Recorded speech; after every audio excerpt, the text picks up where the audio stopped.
경선에서는 이제 공정한 경쟁이니까 뭐 싸울 수 있다 뭐 이렇게 이해를 해보다가도 이제 지금 3주밖에 안 남았는데 3주 뒤에는 그러면 편해지냐 이렇게 국민들 목소리가 나올 것 같은데 3주 뒤에도 편해지지 않을 것 같습니다. 왜냐하면 민주당이 자 어제 긴급 의총에서 조희대 대법원장 또 탄핵하겠다 이랬다가 뭐 잠시 이제 급선회 했습니다. 잠시 보류하겠다 이렇게 밝혔는데 하지만 여전히 대법원장에 대한 지금 청문회 국정조사 특검은 필요하다고 주장합니다. 이게 실제로 뭐 제가 이 질문을 드리는 게 의미가 있을까 싶습니다. 민주당은 실제 행동에 옮기잖아요. 뭐 실제 추진할까요? 네, 일단 저희가 민주당의 그런 어떤 폭거에 대해서 계속 주목을 해야겠죠. 그래서 지금 대법원에도 협박을 했더라고요. 날짜를 12일로 미루라고 저는 얘기를 하길래 네. 5월 12일을 말하는 건가 이 생각을 했는데 그게 아니라 6월 12일로 네. 미루라는 거였습니다. 그래서 결론적으로 대선까지는 결과를 내지 말라는 건데 아마 지금 민주당은 그게 무서울 거예요. 왜냐하면 대법원에서 유죄 취지 파기환송을 하긴 했지만 형량이 나오진 않았거든요. 그래서 그렇죠. 정말 만에 하나 이 고등법원에서 80만 원의 벌금형과 피선거권 박탈까지 안 된다라고 하면 기사회생 가능성이 1%라도 있기는 있습니다. 그렇기 그렇죠. 때문에 그 기사회생 가능성을 남겨두려면 고등법원 결과도 안 봐야 되는 거예요. 그러니까 형량이 결정되면 안 되는 겁니다. 왜냐하면 민주당도 이제 그 율사 출신들이 있기 때문에 잘 알 거예요. 허위사실 공표죄는 기본 형량이 200만 원 이상의 최대 그 실형까지 받을 수 있습니다. 그리고 이제 가중처벌을 받을 시에는 500만 원 이상의 벌금이거든요. 네. 10개월 이상의 실형을 받을 수 있기 때문에 피선거권 박탈은 무조건 된다라고 봐야 돼요. 그러니까 고등법원 판결 자체가 나오면 안 되는 거죠. 그렇기 때문에 이렇게까지 필사적으로 하면서 재상고 기간을 고려하면은 이 판결이 최종 판결까지는 안 나온다라고 하더라도 저렇게 목리를 부리고 있다. 그런데 지금 사법 쿠데타라고 말하는 민주당이 지금 하는 게 입법 쿠데타거든요. 어떻게 오늘 정청래는 뭐라고까지 얘기를 하냐면 아니, 대통령도 2번이나 탄핵을 시키는 게 국민인데 네. 대법원장이 뭐라고 탄핵이 안 되냐 이런 얘기를 하거든요. 아무 사유가 없는데 법관들이 그 범죄 혐의를 받는 피고인에게 판결을 했다는 이유로 탄핵을 한다라는 것. 이런 사실 세력들이 정말 집권을 하게 되면 그거야말로 우리나라가 진짜 공산화가 됐고 독재화가 됐다라고 하는 방증이 아닌가라는 생각이 들고 저희가 네. 정신 똑바로 차리고 지금 똘똘 뭉쳐야 됩니다. 진짜 그 절박함을 제가 말씀드리겠습니다. 우리가 오늘 어린이날인데 이제 아이가 울고 있을 때 뭐 선물을 사주던가 사탕을 쥐어주는 게 아니라 아이가 누워서 막 땡깡 부리고 있으면 그냥 부모님이 확 가버리잖아요. 그렇죠. 민주당이 이렇게 땡깡 부릴 때 그냥 무시해도 될 것 같습니다. 왜냐하면 제가 보기에는 민주당 내부에서 적당히 자정작용이 지금 들어가는 것 같아요. 뭐 별의별 법안도 다 만들고 뭐 탄핵을 하자, 국정조사를 하자, 청문회를 하자 여러 가지 하지만 결국 아무것도 못할 것이고 저는 내심한 편 어디 한번 해봐. 국민들이 다 알 거야. 라고 생각도 좀 갖고 있는데 죄송합니다. 부승찬 의원 같은 경우에는 고등법원의 재판 자체를 5월 15일 날 막아야 된다라고 얘기했어요. 그게 뭐냐? 물리력을 동원해서 막겠다는 것처럼 저는 보여지거든요. 5월 15일 오후 2시에 형사 7부 고등법원 재판부에서 재판을 진행하지 못하게 막아야 된다. 이거 너무나 차라리 청문회를 하던가 탄핵을 하던가 이런 거는 법률적인 절차 아닙니까? 네네. 근데 국회의원이 이런 식으로 말을 하면 이건 뭐예요? 사법부한테 테러하겠다는 거예요? 뭐 판사가 출근할 때 몸으로 맞겠다는 겁니까? 이거 당원들한테 이상하게 들릴 수가 있거든요. 특히 극성 당원들한테는 매우 이상하게 들릴 수 있기 때문에 이러한 발언은 자제해야 되고 그 외에 뭐 180석 갖고 있으니까 법률적인 뭐 갖고 있는 그러한 제도권을 이용해서 할 수 있는 거는 다 한번 해봐라. 하면 할수록 나락으로 떨어지고 아까 우리가 방송 서두에 민주당의 지지율이 떨어졌다 그랬는데 계속 떨어질 겁니다. 네. 그 한정혜 의원이 그 A4 용지가 네. 이제 한마디로 그 이재명 후보 관련해서 공직선거법 위반 혐의 사건 기록을 이만큼 봐야 한다고 하는 그 사진 기사 혹시 보셨어요? 그러니까 기사는 못 봤어요. 지금 그 기사를 보면은 이제 A4 용지 박스가 굉장히 많습니다. 네. 대변인님 보셨을 건데 그거를 보면 이제 6만 페이지 정도 되는 거를 이제 그렇게 다 보고 판단한 게 맞냐라고 이제 또 이제 걸고 넘어진 거잖아요. 말 같지도 않은 억지 소리를 하는 거죠. 그러면 이제 민주당 국회의원들은 그러면 정부에 요청하는 자료, 특히 인사청문회 같은 거 할 때 수십만 장을 요청하거든요. 자기들은 다 읽고 들어갑니까? 반도 안 읽습니다. 반이 뭡니까? 아예 그냥 요청만 하고 실무 부담만 늘려준 다음에 딴 얘기할 거거든요. 그러니까 법관들이 뭐 바람직하다라는 것이 아니라 허위사실 공표죄는 매우 단순한 사건입니다. 또한 사실관계에 다툼이 없잖아요. 그러니까 1심, 2심도 법리 해석만 달랐던 것이지 사실관계에 대한 다툼이 없었습니다. 네. 그 6만 페이지라고 주장하는 그런 증거 자료 중에 90% 이상은 그냥 사실관계에 대한 내용들이에요. 법리에 대한 내용이 아니라. 또한 대법원은 법률심이 이제 사실심이 아니기 때문에 사실관계를 추가적으로 다투지 않습니다. 이미 많은 판례들이 축적되어 있는 허위사실 공표죄를 12명의 대법관들 중에 10명이 찬성을 해서 결론이 났는데 이런 것들을 오죽 물고 늘어질 게 없으면 6, 7만 장을 다 안 봤다라고 물고 늘어지나, 이건 정말 궁색하다라고밖에 볼 수가 없는 거고요. 자꾸 뭐 윤석열 전 대통령이 임명한 대법관들이다라고 정치를 했다라고 얘기를 하는데 네. 오히려 그 반대한 2명이야말로 문재인 전 대통령이 임명을 했고 심지어 그 유명한 우리법연구회 출신이에요. 그런 식이면 우리법연구회를 제외하고 만장일치라고 봐도 과언이 아닌 것이고, 또한 이 대법관 임명이라는 게 대통령이 개인적으로 하는 게 아닙니다. 그 대법원장이 제청을 해야 되고 대법원장도 맘대로 제청을 하는 게 아니라 그 위원회를 또 꾸려서 여야가 함께 결정을 하게 되어 있어요. 그래서 후보자 추천위원회에서 이 추려진 사람에 대해서 심지어 김명수 전 대법원장, 문재인이 임명했던 그 사람이 제청한 사람이 거의 절반이기 때문에 네네. 이런 구성만을 가지고 무슨 뭐 편파적이었다, 정치를 했다 이런 이야기를 하는 것 자체가 굉장히 이제 말이 앞뒤가 안 맞는 주장을 하는 것이고요. 민주당이 진짜 이성을 잃은 상태에서 지금 광란의 하루하루를 보내고 있다, 이렇게 봐야 될 것 같습니다. 6만 페이지 볼 수 있습니다. 저한테 줘도 볼 수 있어요. 뭐냐면 이미 저도 저희 사무실 가면 제가 키가 크진 않습니다. 제 키만한 사건 기록이 엄청 많이 있어요. 무슨 뭐 도박장 사이트 사건도 있고, 제가 아마 사건 기록 중에 가장 많은 거는 강원랜드 채용 비리 사건이 제가 했던 사건 중에 기록이 가장 두꺼웠는데, 그 기록은 상당수가 뭐냐, 그 지원자들의 이력서와 자기소개서예요. 근데 이력서와 자기소개서가 그 범죄의 굉장히 중요한 포인트는 아니었거든요. 네. 그 진술조서 몇 개가 포인트였다는 것이지, 지금 이 사건 같은 경우에는 아마 관련 기사나 또 무슨 국토교통부 관련된 뭐 내용 자료나 뭐 혹은 뭐 여러 가지 사진 자료나 이러한 그 6만 페이지 중에 의미 있는 페이지는 한 1000페이지도 안 될 겁니다. 1000페이지도 안 되고 그 진술조서만 좀 의미가 있다는 것이지, 사실관계가 매우 단순해서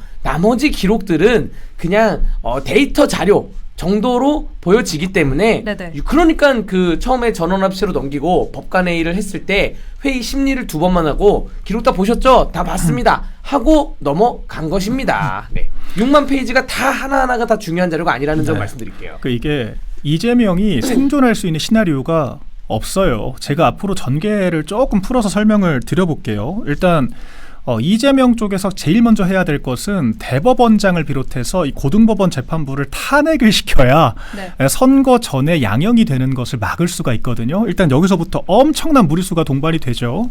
근데 이 무리수를 안고 정말 만에 하나 선거를 승리한다라고 하더라도 이재명이 제일 먼저 공포하는 법안이 재판 중단법이 되어야 됩니다. 네. 일단 여기서부터가 이제 코미디 상황이 되는 건데, 그럼 바로 위헌법률 심판 들어가겠죠. 그러니까 헌법상으로 소추되지 아니한다라고만 써 있는데 이것을 하급 법이라고, 하위법이라고 할 수 있는 일반 법률로서 뒤집는다라고 하는 것 자체가 문제가 있기 때문에, 그렇다면 이제 이재명 후보는 또 두 가지 난관을 거쳐야 돼요. 이 재판을 계속할지 말지는 지금 현행 법이 없기 때문에 대법원에서 결정을 할 거거든요. 근데 지금 이렇게 민주당이 대법원장까지 탄핵을 하겠다라고 하는 상황에서 대법원이 이재명 후보를 납두겠습니까? 그러니까 지금 거의 멸망전 상황이 된 거거든요. 그러면 이 재판 진행을 가처분을 또 해야 되고 네. 헌법재판소에 권한쟁의를 해야 돼요. 그런데 대법원에서 계속 재판을 하겠다라고 하는 거를 또 하위법원에다가 가처분을 한다라는 것도 말이 안 맞고, 그리고 지금 헌재가 7명이지 않습니까? 이재명이 2명의 지명권이 있기는 하지만 인사청문회까지 고려하면 2달 넘게 걸리거든요. 그 2달 안에 대법원 결과 나옵니다. 그리고 7명 중에 5명이 그 권한쟁의를 인용할 가능성도 굉장히 떨어지죠. 그래서 지금 그 판사들 탄핵, 그 역풍을 맞고 선거를 승리, 재판 중단법 공포, 이제 대법원 가처분, 이제 헌법재판소 권한쟁의, 이 모든 것들을 다 거쳐야 이재명이란 사람이 생존할 수 있는지가 그제서야 비로소 확정이 되는 거예요. 그런데 이런 시나리오가, 이런 첩첩산중의 시나리오가 네. 관철되겠습니까? 아무리 의석이 있다라고 하더라도. 그래서 이재명이라는 사람은 현실적으로 끝났어요. 그냥 민주당이 인정을 안 하는 것뿐이지. 그래서 저희가 이런 무리수를 두기 전에 선거로 단죄하는 것이 가장 바람직하겠지만, 민주당이 정말 최소한의 정상적인 공당이라면 국민들이 불안정하다라고 생각하지 않을 만한 후보를 새로 선출하는 것이 맞다. 지금 아직 11일까지 기간 남았거든요. 국민의힘이 지금 단일화 가지고 투닥거린 사이에 민주당이 해야 될 것은 국민의힘 단일화를 조롱하는 것이 아니라 새 후보를 만드는 것이다. 이렇게 정리를 할 수 있겠습니다.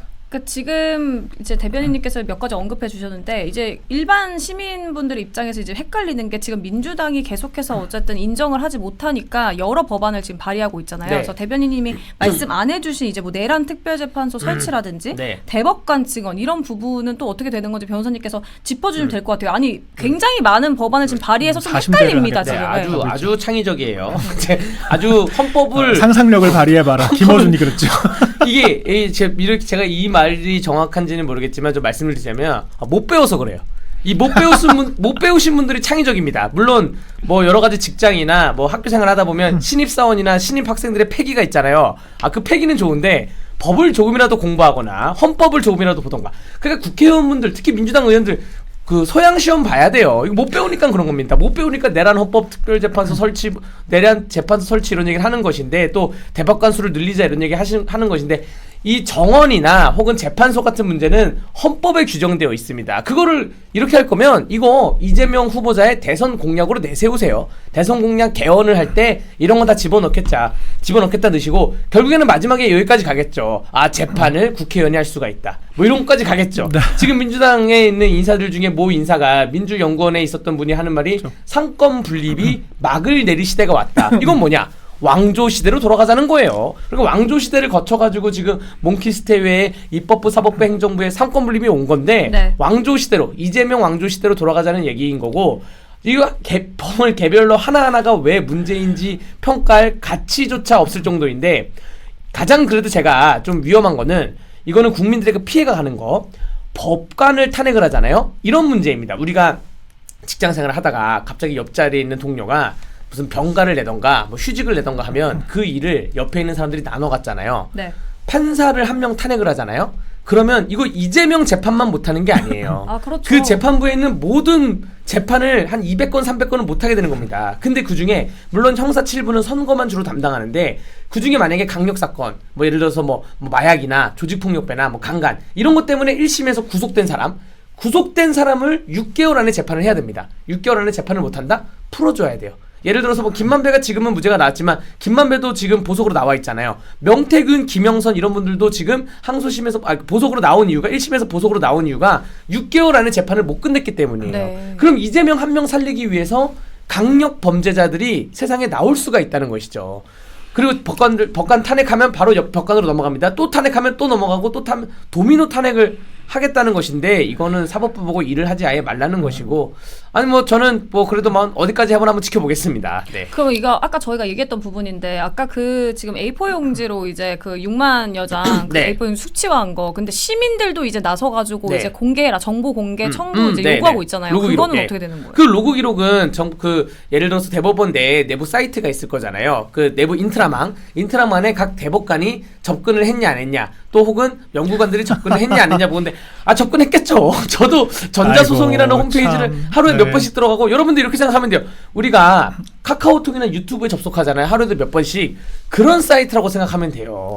근데 들어가서 이거를 뭐 몇 페이지까지 읽었냐 이런 것까지 나오지는 않을 거예요. 그리고 그렇죠. 대법관이 다 접근해서 보는 게 아니라 헌법연구관들이 6만 페이지 중에 테이핑을 해줄 겁니다. 이 부분이 진술조서고 이 부분이 쟁점입니다. 그거를 보면 되는 거지. 자, 삼성전자 이재용 회장이 휴대폰 만들 때 하나하나 다 만듭니까? 하나하나 조립합니까? 그렇죠. 심지어 조립 공정까지 다 보지도 않잖아요. 이재명이 그 민주당 국회의원들 법안 만들 때 하나하나 한 글자 한 글자 다 살펴봅니까? 그렇지 않잖아요. 보고를 받을 때 그렇지 않다는 점을 말씀드리겠습니다. 그러니까 결과적으로 재판 연구관들이 그 대법관 한 명당 수십 명씩 붙어 있습니다. 그럼 핵심적인 내용들만 당연히 정리를 해서 보여주게 되는 것이고 이재명한테만 이렇게 할 수는 없는 거잖아요. 만약에 그 지지자 일부 개딸들의 주장처럼 그 사건에 대해서 그 대법관들이 접근을 했는지 안 했는지와 어떤 근거를 가지고 심리를 했고 몇 페이지까지 읽었는지를 죄다 공개하라고 하면 이재명만 그렇게 할 수는 없잖아요. 그럼 대법원으로 가는 모든 사건들에 대해서 다 그렇게 공개를 하라고 누군가 요청을 할 텐데 네. 그럼 대법원이 안 그래도 지금 그 4심제 그 새로운 그 상고법원 만들어야 되는 거 아니냐라는 말 나올 정도로 업무 과부하가 걸린 상황에서 제대로 돌아는 가겠습니까? 그러니까 정말 이게 나라 전체를 막장으로 만들고 있다라고 보는 거죠. 그 지금 어떻게 보면 상황이 지금 계속 이렇게 되다 보니까 어떤 이제 분은 그렇게 말씀하시더라고요. 그냥 헌법에다가 이재명 후보 관련한 1조를 넣어버려라. 이재명 후보 대통령 만들기 이렇게 넣으면 다 끝나는 거 아니냐. 뭐 그렇죠. 이렇게까지 이제 말을 할 법률 정도로. 몇십 개 만들어야 되는데 지금 그 위헌적인 법률 하나로 해결하는 게 낫죠. 알겠습니다. 그 민주당 초선 의원들이 조희대 대법원장 탄핵하겠다고 한 이후에 지금 이 상황도 한번 얘기해 보죠. 속초에서 그 한 민주당 지지자가 저도 그 화면 봤습니다. 이제 이재명 후보에게 조희대 대법원장 탄핵해 주세요 이렇게 말을 했어요. 그래서 네. 이재명 후보가 웃으면서 이제 뭐 당에서 알아서 하겠죠 이렇게 말했습니다. 그러니까 한발된 모습을 보였지만 과연 초선 의원들이 한 행동을 이재명 후보가 몰랐을까요? 왜냐하면 회사 생활하시는 분들도 알겠지만 일반 이제 밑에 사람이 제가 없이 하지 못합니다. 그러니까 이재명 후보는 이제 웃으면서 이제 좀 초선 의원들한테 미루는 모습. 그렇지만 나름 조희대 대법원장 탄핵에 대해서는 긍정적인 모습을 보인 거다라는 목소리가 있습니다. 뭐 그러니까 보통 정상적인 이재명 후보자는 법도 배운 사람인데 왜 그런지 모르겠어요. 보통 정상적인 사람은 그 헌법적인 가치에 비춰봤을 때 이러이러하다 혹은 아니면 선거로 승리하겠습니다. 뭐 국민들이 판단해 주시죠. 이 정도로 말을 하면 되는데 당에 일임하겠다라는 거는 지시를 내린 것이죠. 지시를 내린 거고 거기서 가타부타 yes or no로 얘기를 안 한 것인데 이건 지도자로서의 좀 난감한 부분입니다. 지도자는 yes or no로 얘기를 하던가 그래야 되는 부분인 거고요. 그 속초의 지지자분들이 그러니까 그 지금 전국을 돌아다니는 게 혹시 고등법원 집행관 송달을 안 받으려고 전국 돌아다니는 거 아니냐. 뭐 이런 그 추측들도 많이 있어요. 거기다가 플러스 악수를 안 한다 그랬잖아요. 그렇죠. 다른 사람들하고 눈을 받아보겠다. 이 송달이라는 거는 눈으로 송달할 수 없거든요. 직접 악수를 직접 서류를 전달하는 게 송달인데 내 근처에 아무도 못 오게 하겠다라고 하면서 지금 강원도에 2박 돌았고 경북 영주에 돌았어요. 이제 오늘은 이제 조계사 일정에 온 것 같은데 그 송달도 받고 또 이러한 질문이 아마 그 전국 돌아다니면서 계속 시민들한테 이러한 질문을 유도했는지 계속 받을 것인데 명확하게 답변을 해야 된다고 보여집니다.